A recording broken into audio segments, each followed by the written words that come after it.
Most women think a man feels proud of his woman because she is beautiful, loyal, supportive, or because she makes his life easier. That is the comforting version. The more uncomfortable truth is that a man experiences a woman as his greatest achievement when she becomes evidence of something he desperately wants to believe about himself. His value, his taste, his power, his ability to win, his ability to keep what other men would lose, his ability to inspire devotion without having to beg for it, like a man stranded in an emotional desert with a dead phone battery. A man does not merely want a woman beside him. He wants a woman who changes the way he sees himself when she is beside him. And by the end of this video, you are going to understand the difference between being useful to a man, being loved by a man, and becoming the woman he privately sees as one of the finest things he has ever acquired in life. Not purchased, not controlled. Acquired through the far more difficult process of becoming worthy of her presence. Because this is where women get trapped.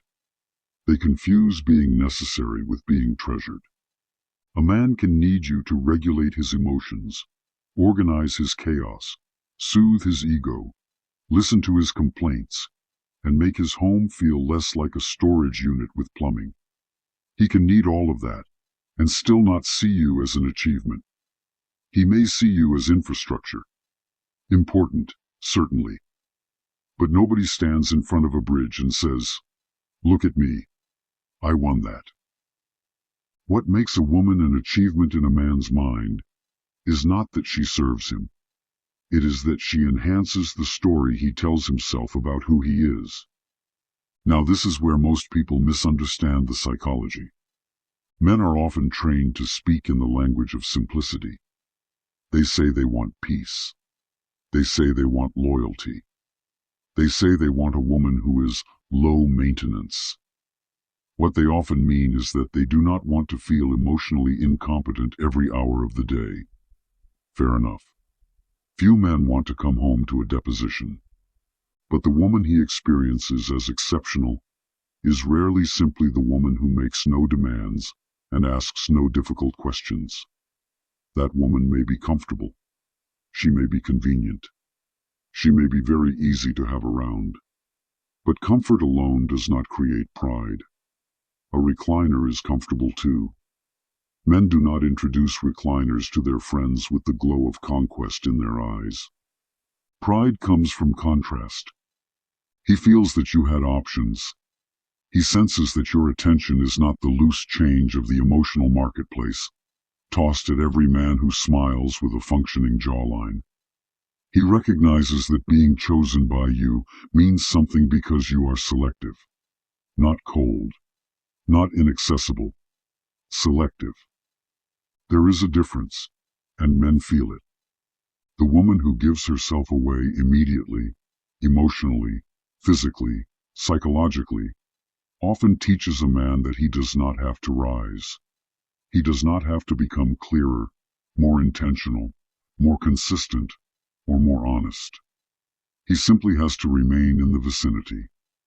And then, naturally, he begins to value the relationship at the level of effort it required from him, which is usually not very high.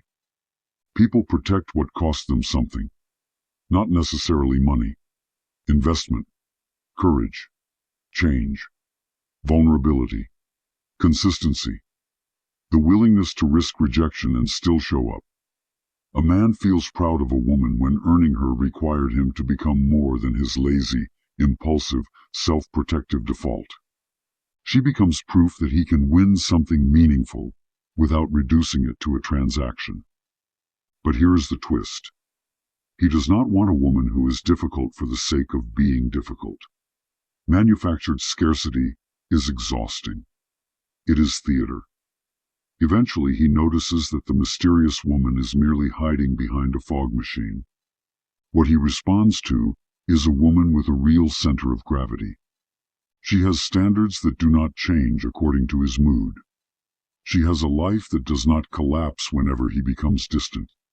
She has warmth, but it is not available for exploitation. She can admire a man without worshiping him. She can love him without becoming his unpaid public relations department. She has the rare ability to enjoy a relationship without making it the only country in which she holds citizenship. That is what creates respect. The man who sees his woman as an achievement does not necessarily see her as easy to manage. In fact, part of the attraction is that she cannot be managed through the usual cheap methods. Withholding affection does not make her grovel. A vague promise does not buy her silence indefinitely. A burst of charm does not erase a pattern of disrespect. She does not need to punish him. She simply has a memory. A terrifying feature in a human being, apparently. What happens next is where it becomes dangerous. When a man begins to value a woman deeply, he often becomes more vulnerable to the possibility of losing her.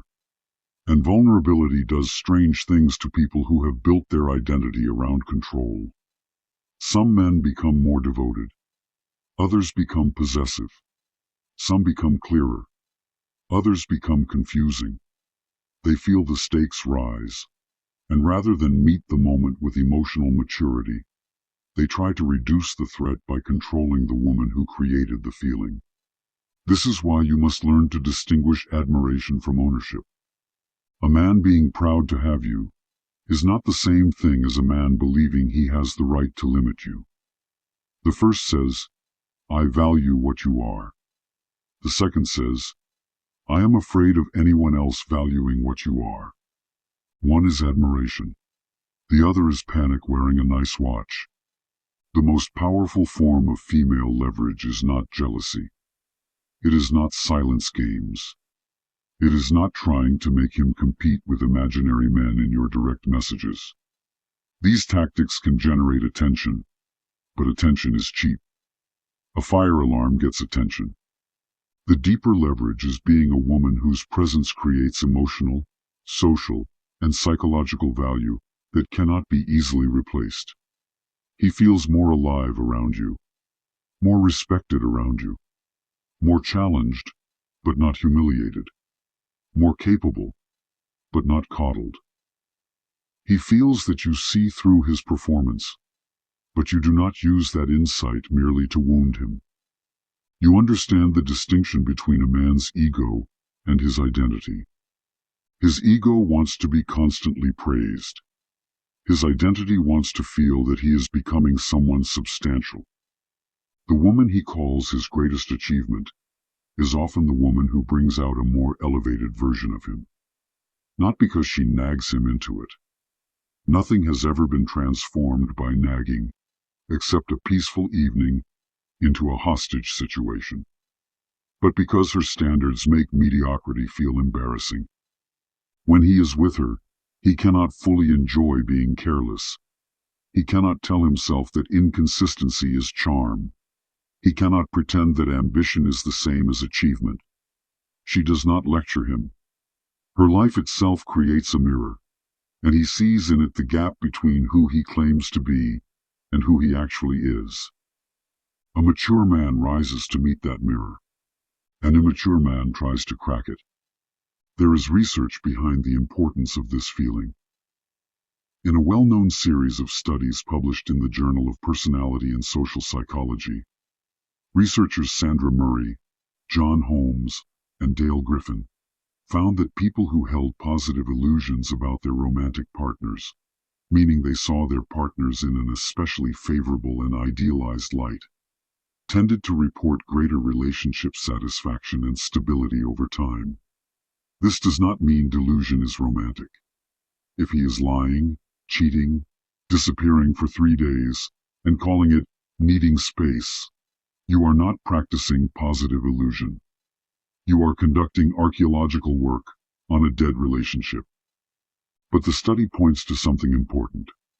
Relationships deepen when each person feels genuinely admired, not merely tolerated. A man is more likely to experience a woman as an achievement when he feels she sees his potential and character, while still remaining perceptive enough to recognize reality. That balance is rare, Now, if you want help understanding the behavior of a specific man, especially when his actions and words keep producing two completely different stories, one-on-one coaching is available through the link in the description. Monthly and yearly coaching options are available for women who want a deeper analysis of patterns, emotional dynamics, mixed signals, and the leverage they may be giving away without realizing it. After ordering, check your spam or promotions folder, because modern email systems have the instincts of a jealous ex. And subscribe to the newsletter for discounts and updates. Now let us go even deeper. A man feels proud of his woman when she has a reputation, not necessarily public fame, but an emotional reputation. People who know her sense that she has substance. She carries herself with discernment. She does not become a different person in every room because she is desperate to be liked. She does not advertise every private struggle. She does not chase status so loudly that the entire room can hear her insecurity clattering behind her. And crucially, she does not embarrass him by having no self-command. This does not mean she must be perfect. Perfection is sterile and slightly unnerving. It means her emotions do not own her. She can be upset without becoming destructive. She can be disappointed without becoming cruel. She can walk away from disrespect without needing a 10-page closing statement. That kind of self-possession creates enormous value in the mind of a man. He knows that she is not with him because she cannot survive without him. She is with him because she can survive without him, and has chosen him anyway. That is the choice men do not forget. The woman who becomes an achievement is also not constantly auditioning for the role. She does not wake up every morning asking, "How do I make him value me?" That question itself can become a trap, because it puts him in the position of judge and puts her in the position of applicant. Instead, she lives in a way that makes value inevitable. Her attention is valuable because she directs it with care.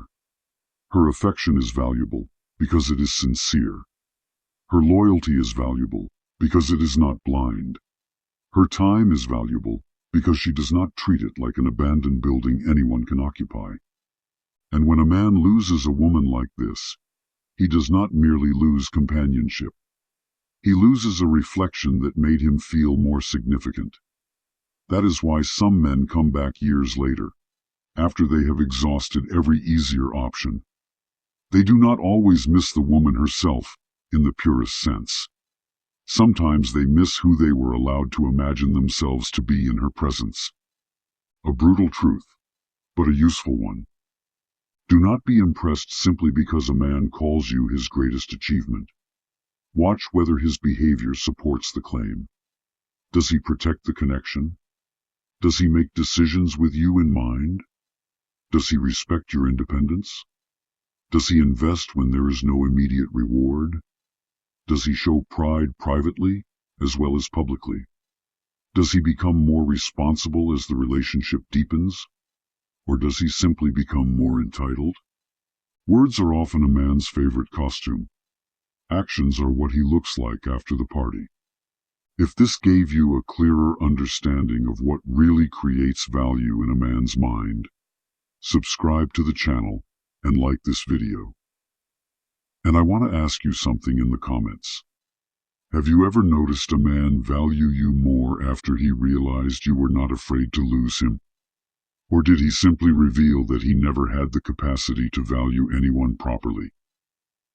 For a deeper look at attraction, power, feminine influence, emotional restraint, and the hidden motives behind male behavior, order The Feminine Game. After purchasing, check your spam or promotions folder for your order details. And visit the new channel, X-Pimp Explains Men Masterclass, where new 50-minute videos are uploaded every week for women who are tired of guessing and ready to see the machinery behind the mask.